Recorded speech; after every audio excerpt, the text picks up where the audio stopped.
لیکن اس مرتبہ وہ سندھ جس کے اوپر ایک چھاپ ہوتی تھی کہ بھائی سندھ کے لوگ شاید پڑھے لکھے نہیں ہیں, سندھ کے لوگ ڈیلیورنس نہیں کر سکتے, سندھ کے لوگ جمیل لوگ نہیں ہیں, تو ان 15 سالہ عرصے کے اندر سندھ وہ واحد صوبہ ہے جہاں آپ کی صوبائی اسمبلی سب سے زیادہ قانون سازی پہ اگر کسی نے کام کیا ہوگا تو سندھ اسمبلی ہے. ٹھیک ہے, روڈ سیکٹر میں سب سے زیادہ کام اگر کسی صوبائی حکومت نے کیا ہوگا وہ سندھ حکومت نے کیا. آپ نے سیلاب کی بات کی, آپ دیکھیں گے کتنا سپر سیلاب تھا اس ملک کے اندر, اور سندھ تو تقریباً ڈوب چکا تھا نا, مطلب یہ عالم تھا کہ ہر کوئی بندہ رو رہا تھا, ہر بندہ پریشان حال تھا.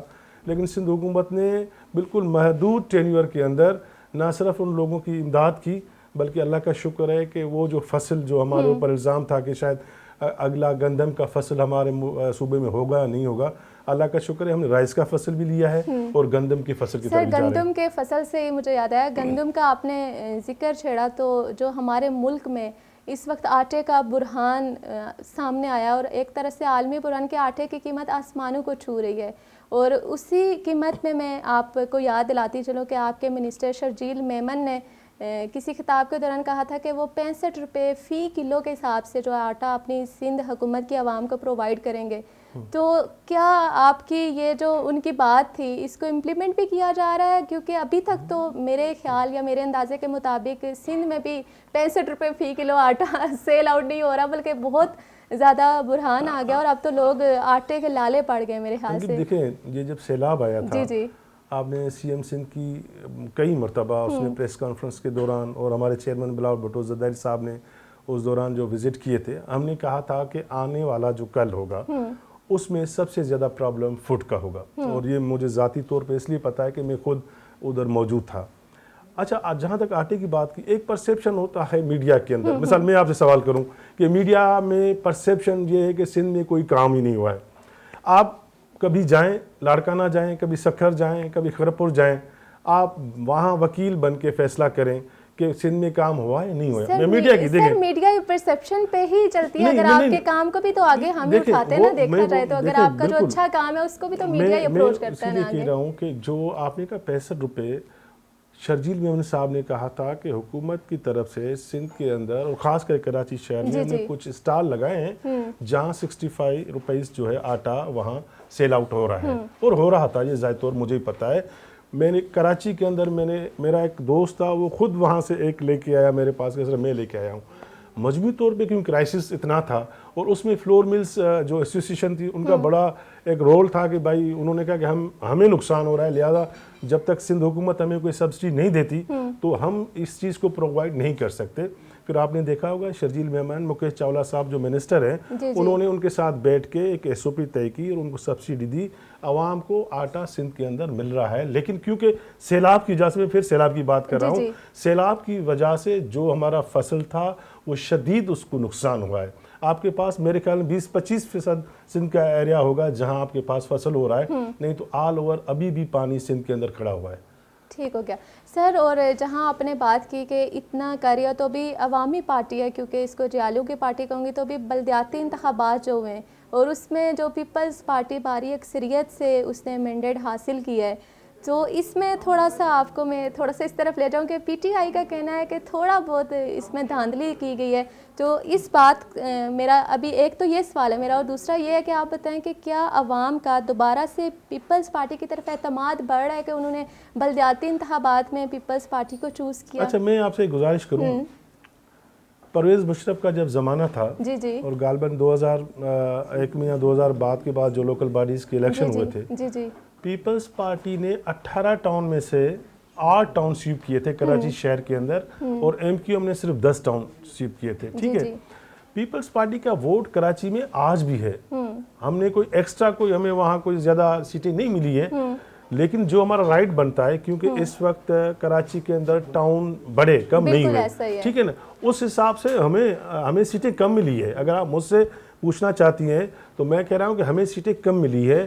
جماعت اسلامی جس کے پاس نہ ایک MP ہے, نہ کوئی MNA ہے, نہ کوئی ٹاؤن پراپر ہے, آپ نے ان کو 86 سے اب وہ سیٹیں دے دی, وہاں تو کوئی سوال نہیں کرتا. پیپلز پارٹی کے لیے اس لیے کہ لوگ جو سوال کرتے ہیں, ایک نفسیات ہے لوگوں کے اندر کہ پیپلز پارٹی شہری لوگوں کی جماعت نہیں ہے. میں 100% اس کو ریجیکٹ کرتا ہوں کہ کیا سیٹ لینا کیا صرف آپ کو یہ سرٹیفکیٹ ہے کہ یہ شہر کی جماعت ہے؟ پیپلز پارٹی کا ووٹ بیگ آج بھی لاہور میں ہے، پیپلز پارٹی کا ووٹ بیگ آج بھی فیصل آباد میں ہے، آج بھی ملتان میں ہے، آج بھی کراچی شہر میں، آج بھی حیدرآباد شہر میں. تو کس بنیاد پہ آپ کہہ رہے ہیں کہ یہ شہر کی جماعت نہیں ہے؟ سب سے زیادہ کراچی شہر کے اندر اگر کسی نے کام کیا ہوگا تو وہ سندھ حکومت نے کام کیا ہے. آپ کسی سے پوچھیں، آپ خود اہل قلم ہیں، باشعور ہیں، پوچھ لیں کسی سے. تو یہ الزام لگانا بڑا آسان کام ہوتا ہے، کام کرنے کے لیے بڑا جگر اور دل چاہیے جو پیپلز پارٹی کے پاس ہے. بالکل ایسا ہی ہے. اور پیپلز پارٹی کی جہاں بات کی جائے، اس کا وین بھی تھوڑا سا عوامی تھا اور عوام کو لے کے چل رہے تھے. اور سر کی بات سے تھوڑا بہت میں ایگری کروں گی، کیونکہ کراچی جس کو بیک بون آف پاکستان کہا جاتا ہے، ہماری پاکستان کی ریڑھ کی ہڈی ہے کراچی شہر. تو گزشتہ کچھ دہائیوں سے پیپلز پارٹی کی سندھ میں بھی حکومت ہے اور کراچی میں بھی ڈیفینیٹلی ان کو بہت بھاری مینڈیٹ حاصل ہوتا ہے. اس کے اکارڈنگلی اگر سر اوور آل بات کی جائے تو اتنے زیادہ اپریسیشن والے کام دیکھنے کو نہیں ملیں گے، کیونکہ عوام کے لیے میرے خیال سے آپ جو سیاسی جماعتیں ہیں نا، وہ اپنے چکروں میں پڑھ کے عوام کے تھوڑے سے چکروں سے نکل آئی ہیں. نہیں دیکھیں، سندھ حکومت کی آپ نے بات کی، میں آپ کو بتاؤں کہ اس وقت بھی اگر آپ کے پاس عالمی طور پہ قومی طور پہ تو ٹھیک ہے یقیناً 100%، عالمی طور پہ اگر کوئی آپ کے پاس پولیٹیکل لیڈرشپ فیس ہے وہ بلاول بھٹو زرداری ہے. بالکل ٹھیک ہے. میں آپ کو بتاؤں کہ بلاول صاحب جب سے فارن منسٹر بنے ہیں، اس ملک کا جو پہلے وزیر خارجہ تھا شاید کسی کو نہیں پتا تھا، ہمیں بھی نہیں پتا تھا کون ہے وزیر خارجہ. یہ تو ویسے آپ کی بات کو یہیں پہ کاٹتے ہوئے کہ ابھی پچھلے کچھ عرصے میں ہمیں بھی یاد کرنے میں کافی مشکل ہو رہی ہے کہ ابھی کون وزیر خارجہ ہے، وزیر داخلہ ہے یا ہوم منسٹر کون ہے یا کون اس طرح ہو رہا ہے. لیکن آپ کی بات کو ابھی میں ایک سوال آپ سے یہ کروں گی کہ بلاول بھٹو جیسے بھٹو خاندان کے ایک ابھرتے ہوئے سیاستدان ہیں، اور ان کو ایز اے فیوچر میں آپ کیا دیکھتے ہیں کہ وہ فیوچر میں ہمارے جو ملک کے لیے وہ کیا کریں گے، ہمارے ملک کی جو نوجوان نسل ہے اس کے لیے وہ کیا سوچ رہے ہیں؟ کیونکہ اگر ان کی سٹڈیز یا ان کی لائف سٹائل کی بات کی جائے تو وہ بہت ڈیفرنٹ ہے. اور اگر بی بی کے وین کو دیکھا جائے یا ذوالفقار بھٹو علی کے صاحب کے وین کو دیکھا جائے تو ان کا وین تھوڑا سا ڈیفرنٹ ہے. تو آپ بلاول بھٹو کے ساتھ رہتے ہیں، ان کے ساتھ ٹائم سپینڈ کرتے ہیں، تو ان فیوچر آپ ان کو کیا دیکھتے ہیں سیاست میں؟ دیکھیں، بلاول صاحب کی جو لیگیسی ہے وہ شہید ذوالفقار علی بھٹو کی لیگیسی ہے، جس میں قربانی، خدمت، کام، لوگوں کی خدمت. ٹھیک ہے. وہی لیگیسی شہید محترمہ بے نظیر بھٹو کی تھی جی، اور اسی لیگیسی کے وارث ہیں بلاول بھٹو زرداری.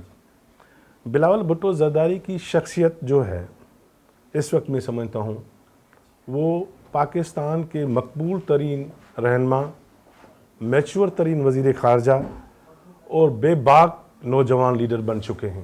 جی بالکل ایسا ہی ہے فدا. اور آپ پروگرام کے اختتام کی طرف بھی بڑھتے ہیں، اور جاتے جاتے آپ سے ایک سوال پوچھوں گی، کیونکہ ابھی کرنٹ جو سچویشن ہماری چل رہی ہے ملک کی سیاست کی، اور ایسے کیسے ہو سکتا ہے کہ ہمارے ساتھ اگر ایک سیاسی بندہ اور وہ بھی ایک ایسی پارٹی سے تعلق رکھے جس کی جڑیں سیاست کے اندر، ان سے یہ نہ پوچھیں کہ پی ٹی آئی کے استعفوں کا جو ذکر چل رہا ہے اور جو منظور ہو رہے ہیں اور جو نامنظور کیے جا رہے ہیں، اس حوالے سے آپ کیا کہیں گے؟ اور ساتھ ہی یہ بتا دیں کہ پی ٹی آئی کا فیوچر آپ کیا دیکھتے ہیں؟ دیکھیں، آپ کو یاد ہوگا کہ سابق صدر آصف علی زرداری نے نیشنل اسمبلی کی فلور پہ ایک اسپیچ کی تھی اور ان کو کہا تھا میرے لیے نیب شیپ کوئی اہمیت نہیں رکھتی، لیکن ڈرتا اس دن سے ہوں کہ جب آپ اندر ہوں گے اور ہم آپ کو نہیں گرائیں گے، آپ کے اپنے کرتوت اور آپ کو اپنے لوگ ہی گرائیں گے.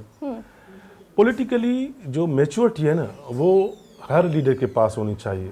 معذرت سے عمران خان کیونکہ اس ملک کے وزیر اعظم رہے ہیں، لیکن اس کے پاس نہ کوئی میچورٹی ہے، نہ کوئی وزڈم ہے، نہ ہی کوئی ایسی ویژنری کوئی مطلب پالیسی ہو جس کے بنیاد پہ وہ ملک کی خدمت کر سکتا تھا.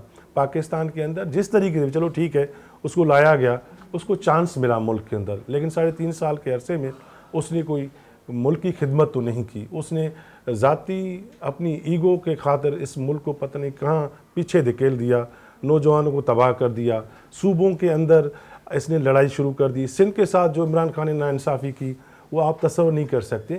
لہذا کیونکہ پی ٹی آئی کے اندر جتنے لوگ بیٹھے ہیں وہ کبھی اس پارٹی میں تھا، کبھی اس پارٹی میں تھا، تو پی ٹی آئی ابھی محض ایک ایسے سمجھیں کہ کسی زمانے میں پی ایم ایل کیو بڑی جماعت ہوتی تھی کسی طاقت کی وجہ سے، اور آج پی ٹی آئی بھی آہستہ آہستہ اپنی زوال کی طرف تیزی کے ساتھ بڑھ رہی ہے. اور مجھے نہیں لگ رہا کہ عمران خان کا کوئی اتنا اچھا خاصا اس ملک کے مستقبل اپنے ہے. پروگرام کا اختتام سر آپ یہاں دیکھ رہے ہیں کہ اگلا جو الیکشن ہوگا اس میں پیپلز پارٹی کو آپ کہاں دیکھ رہے ہیں؟ دیکھیں پیپلز پارٹی کی اکثریت ختم کرنے کے لیے سازشیں کی جاتی ہیں. 2013 کے الیکشن کے بعد پیپلز پارٹی اتنی خراب پارٹی نہیں تھی جس طریقے سے ہمیں دیوار سے لگایا گیا.